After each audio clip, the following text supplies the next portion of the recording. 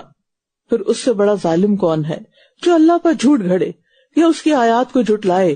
بے شک مجرم فلاح نہیں پاتے، اور یہ اللہ کے سوا ان کی عبادت کرتے ہیں جو نہ انہیں نقصان دے سکتے ہیں اور نہ ہی نفع، اور کہتے ہیں کہ یہ اللہ کے ہاں ہمارے سفارشی ہیں۔ کہہ دیجئے کیا تم اللہ کو اس چیز کی خبر دیتے ہو جسے نہ وہ آسمانوں میں جانتا اور نہ زمین میں؟ وہ پاک اور بلند تر ہے اس سے جو یہ شریک ٹھہراتے ہیں۔ تو قرآن کا پیغام کیا ہے کہ لوگوں کو شرک سے خبردار کیا جائے۔ اور آپ دیکھیے کہ یہاں کس طرح وہ اپنی بات بدل دیتے، پوچھتے وہ بتوں کو ہیں، لیکن جب ان سے کہا جاتا ہے کہ ایسا نہیں کرو تو وہ کہتے کہ یہ تو بس سفارشی ہیں ہمارے، ہم ان کو نہیں پوچھ رہے، ان کی سفارش چاہتے ہیں۔ تو اللہ تعالیٰ اس بات کا انکار کرتا ہے۔ اور تمام لوگ ایک ہی امت تھے، پھر انہوں نے باہم اختلاف کیا، اور اگر آپ کے رب کی طرف سے ایک بات پہلے سے طے نہ ہو چکی ہوتی تو یقیناً ان کے درمیان اس معاملے میں فیصلہ کر دیا جاتا جس میں یہ اختلاف کر رہے ہیں۔ یاد رکھیے کہ انسانیت کی ابتدا جو ہے نا وہ توحید سے ہوئی تھی، اور کفر اور شرک جو ہے یہ بعد میں آئے ہیں۔ آدم علیہ السلام مسلمان تھے، ان کی اولاد مسلمان تھی، بہت عرصے تک دنیا میں صرف توحید رہی، پھر آہستہ آہستہ خرابیاں پیدا ہوتی گئی، اس کی بھی تفصیلات کتابوں میں ملتی ہیں۔ لیکن بات یہی ہے کہ جب تک انسان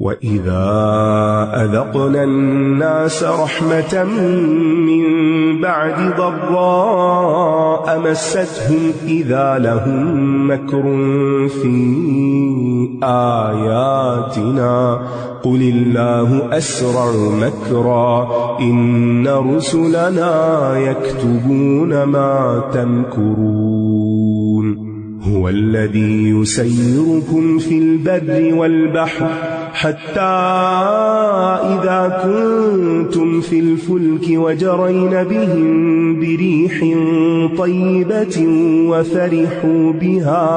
وفرحوا بها جاءتها ريح عاصف وجاءهم الموج من كل مكان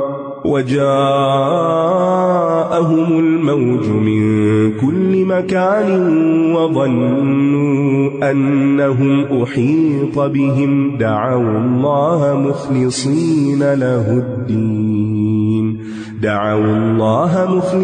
له الدين لئن أنجيتنا من هذه لنكونن من الشاكرين فلما أنجاهم إذا هم يبغون في الأرض بغير الحق يا أيها الناس إنما بغيكم على أنفسكم متاع الحياة الدنيا ثم إلينا مرجعكم فننبئكم بما كنتم تعملون إنما مثل الحياة الدنيا كماء أنزلناه من السماء فاختلط به نبات الأرض مما يأكل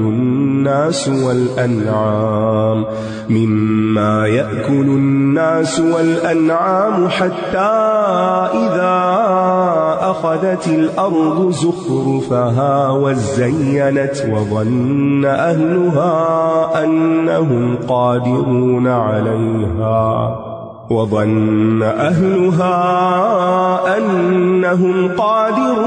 عليها أتاها أمرنا ليلا أو نهارا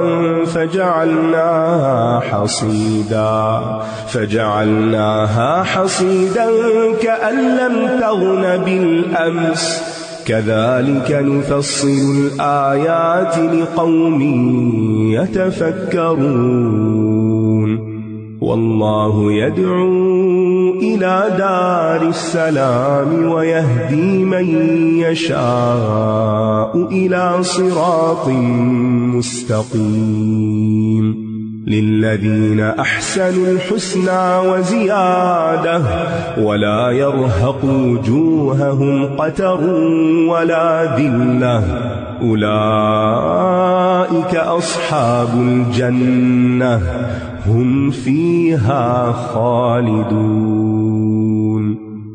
والذين كسبوا السيئات جزاء سيئة بمثلها وترهقهم ذلة ما لهم من الله من عاصم كأنما أغشيت وجوههم قطعا من الليل مظلما أولئك أصحاب النار هم فيها خالدون ويوم نحشرهم جميعا ثم نقول للذين أشركوا مكانكم أنتم وشركاؤكم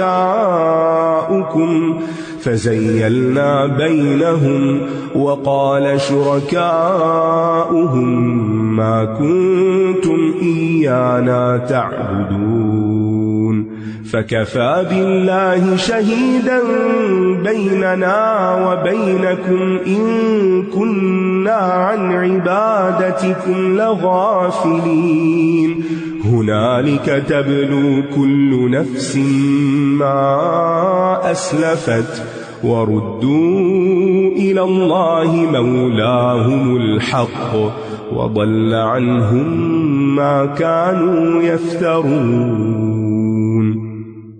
اور جب ہم لوگوں کو رحمت کا مزہ چکھاتے ہیں اس مصیبت کے بعد جو انہیں پہنچی تھی تو وہ فوراً ہماری آیات کے بارے میں چالیں چلنے لگتے ہیں.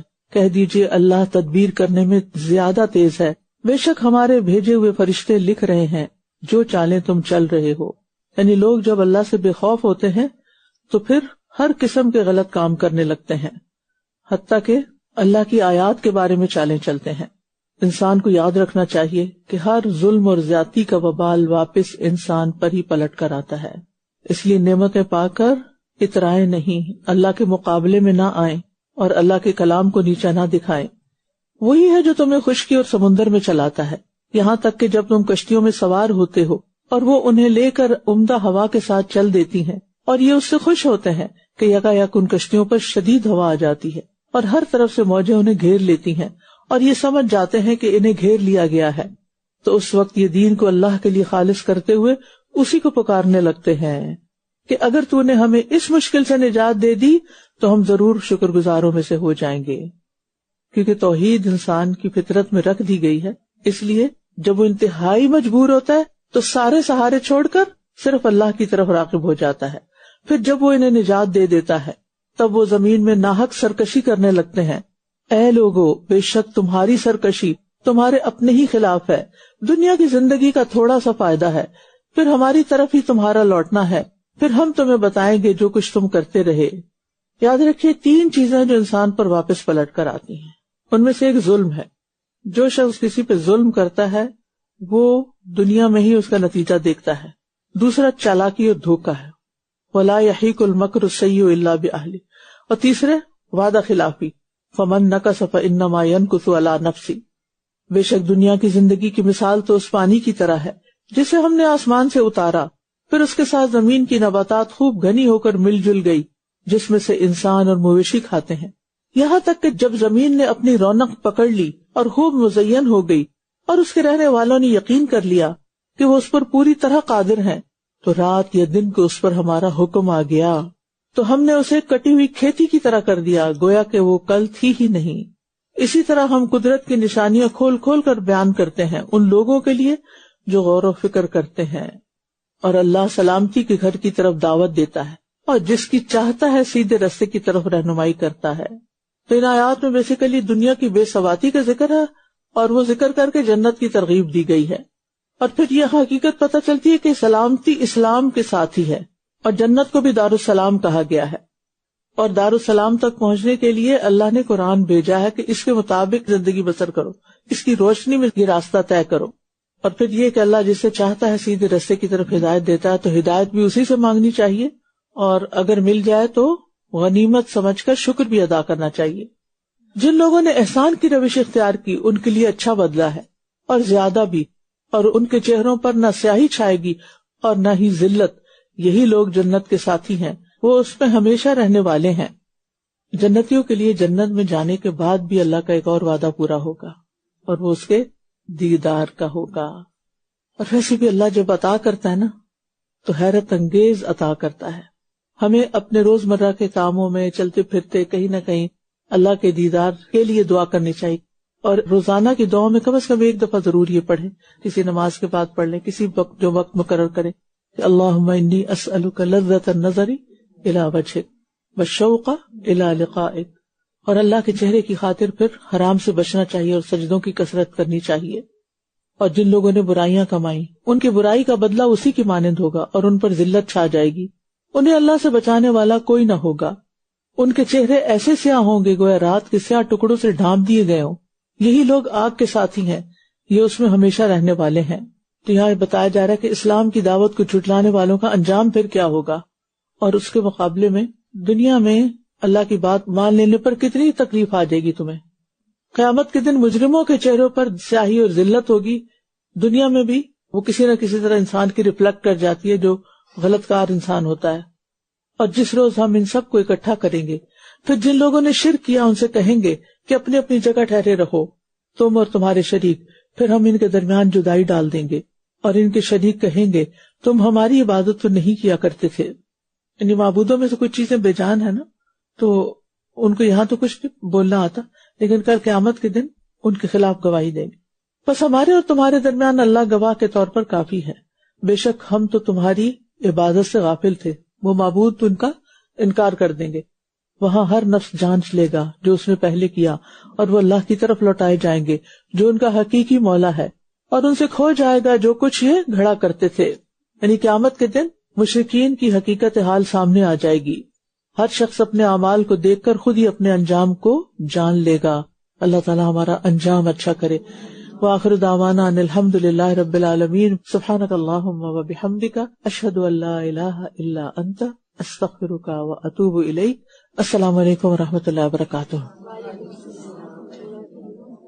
اللهم اجعل في قلبي نورا وفي لساني نورا واجعل في سمعي نورا واجعل في بصري نورا واجعل من خلفي نورا ومن أمامي نورا واجعل من فوقي نورا ومن تحتي نورا. اللہ